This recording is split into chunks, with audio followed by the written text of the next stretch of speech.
Қайырлы күн достар. Бүгінгі қозғайтын тақырыбымыз нөлден бастап ақша жасауға болады ма?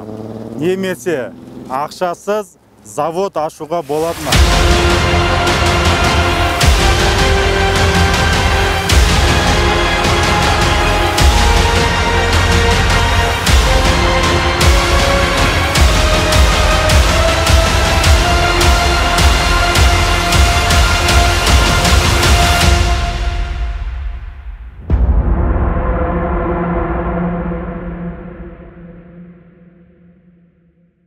Өздеріңіз соңғы кезде естіп жатсыздар.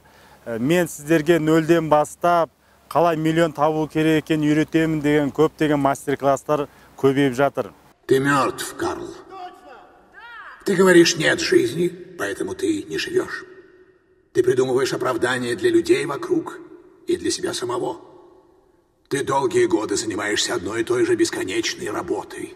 У тебя нет девушки, нет ни одного близкого тебе человека.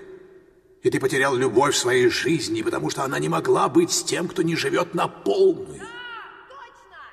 Да уж. Әрине, сіздерде сұрақ пайда болады.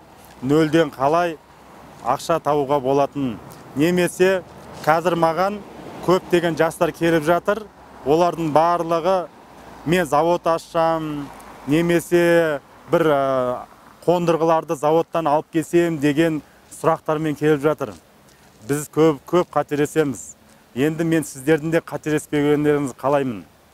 Қазір негізінде сіздерде егерден тәжірибе болмаса, саудада, бизнесте тәжірибе болмаса, нөлден ақша жасау ол өте көп қиындыққа туғызады. Мен тәжірибем болғаннан кейін мен нөлден ақша жасай аламын. Оның өте көптеген жолдары бар. Ал егерден сіз завод ашқыңыз келсе, өздеріңіз білесіздер, қазір бізде бизнесмендердің барлығы бизнесмен деген завод ашу керек, немесе басқа да көптеген сұрақтары бар. Қазір мен сізге айтайын, завод ашудың қажеті жоқ. Миллиардтаған ақша салудың қажеті жоқ. Себебі сіз завод ашасыз, миллиардтаған, миллиондаған ақшаны саласыз, сол заводыңыз жүрмей қалатын болса, сіз көптеген банкротқа ұшырайтын боласыз. Сөйтесіз да бизнеске деген жүрегіңіз шайлығып қалады. Он не богатый, он голый. Покажите его векселя. Он банкрот. Банкрот. Ал енді қараңыздар, қалай ақшасыз заводқа ашу керек болады деп сұрақ қояды маған. Мен айтам, қазір Қытай заводтарында сен не қаласаң соны істеп береді. Ал енді қараңыз, сұрақ қойыңыздаршы өздеріңізге. Завод ашу деген не? Завод ашу, сіз өзіңіз не қалайсыз, қандай өнім керек, соны жасап береді.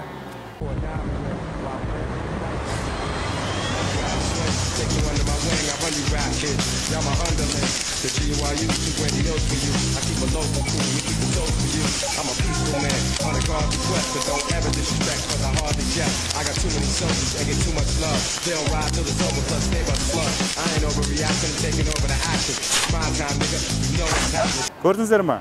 Сол сияқты көптеген миллиондаған ақшаны шығарудың қажеті жоқ.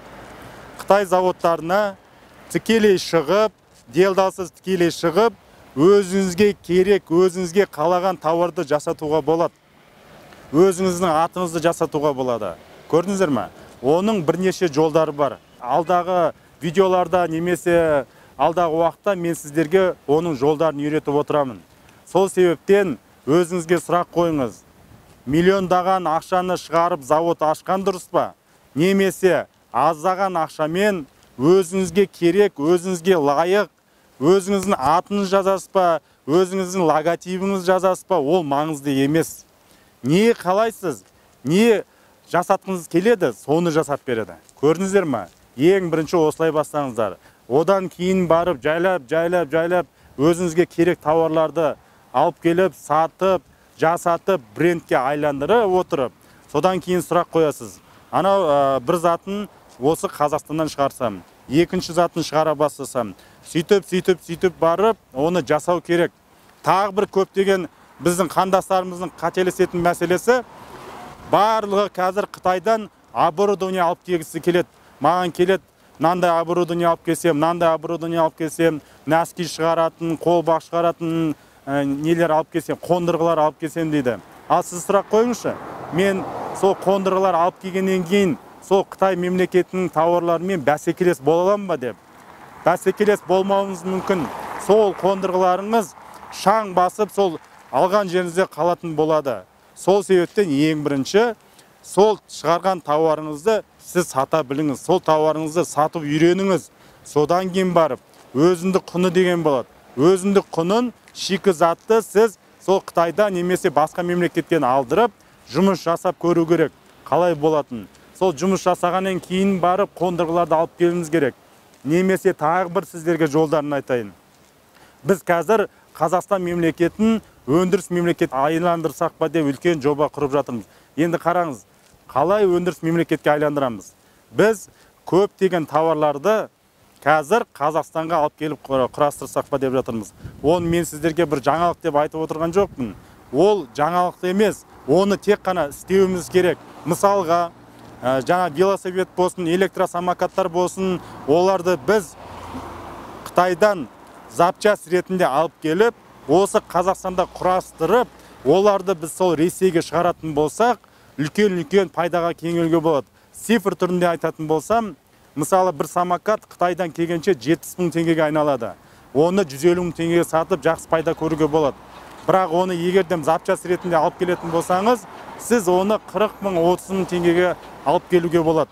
30 мың теңгеге өзіндік құны шығады. Сол 30 мың теңгеге сіз оны Ресейге шығаратын болсаңыз, ортада көрдіңіз ба, көптеген маржаға кеңеуге болады. Осындай амал тәсілдері өте көп. Сіз мені бақылап отырыңыз, мен сіздерге көптеген амал тәсілдерін үйрететін боламын. Біздің мақсат жібек жолын жаңғыртып, қазақ мемлекетін дамыту.